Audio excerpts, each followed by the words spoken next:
क्या भारत में लोग अब सोने की ज्वेलरी खरीदना छोड़ रहे हैं? आखिर ऐसा क्या हुआ है कि गोल्ड ज्वेलरी की खरीदारी में 15% की गिरावट दर्ज की गई है? क्या इसके पीछे की वजह सिर्फ महंगा सोना है या इसके पीछे और भी कई कारण छुपे हुए हैं? आइए जानते हैं पूरी कहानी डिटेल में। दरअसल भारत दुनिया के सबसे बड़े गोल्ड मार्केट्स में से एक है। शादी ब्याह का अवसर हो, फेस्टिवल्स हो या इन्वेस्टमेंट, सोने की मांग हमेशा से मजबूत रही है। लेकिन अब वर्ल्ड गोल्ड काउंसिल यानी WGC की एक नई रिपोर्ट ने चौंकाने वाले आंकड़े सामने रखे हैं। रिपोर्ट के मुताबिक अप्रैल से जून 2026 के दौरान भारत में गोल्ड ज्वेलरी की मांग पिछले साल की तुलना में 15% से घटकर 75 टन रह गई है। यही नहीं, ग्लोबल लेवल पर भी ज्वेलरी की मांग कोरोना महामारी के बाद सेकेंड क्वार्टर के सबसे लोएस्ट लेवल पर पहुंच चुकी है। चलिए सबसे पहले समझते हैं कि आखिर इस गिरावट की वजह क्या है।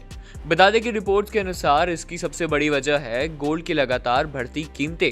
जब गोल्ड महंगा होता है तो कई लोग अपनी खरीदारी टाल देते हैं, यानी पोस्टपोन कर देते हैं या फिर कम मात्रा में सोना खरीदना पसंद करते हैं। और इसी कारण जिन लोगों ने इस दौरान ज्वेलरी खरीदी भी, उन्हें भारी और महंगी ज्वेलरी के बजाय हल्के वेट की ज्वेलरी को प्रायोरिटी दी। हालांकि अगर पहले 3 महीने यानी जनवरी से मार्च की तुलना करें तो अप्रैल से जून के दौरान सोने की डिमांड में 14% की बढ़ोतरी भी देखने को मिली। लेकिन साल दर साल की तुलना में मांग अब भी कम रही है। अब नजर डालते हैं एक और दिलचस्प आंकड़े की ओर। 2026 के पहले 6 महीनों में भारत की गोल्ड ज्वेलरी की कुल मांग 141 टन रही, जो पिछले साल के मुकाबले 17% कम है। लेकिन यहाँ एक खास बात यह है कि मांग भले ही कम हुई हो, लेकिन लोगों ने कुल मिलाकर ज्यादा पैसे खर्च किए।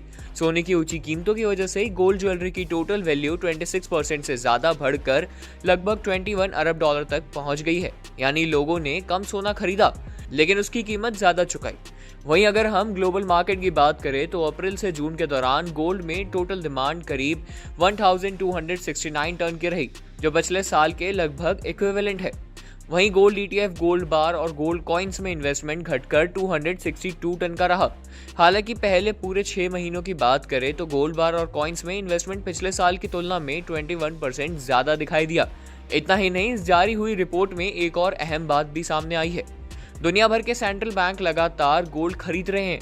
अप्रैल से जून के बीच सेंट्रल बैंक्स ने अपने रिजर्व में 289 टन गोल्ड ऐड करा है, जो पिछले साल की तुलना में 62% ज्यादा है।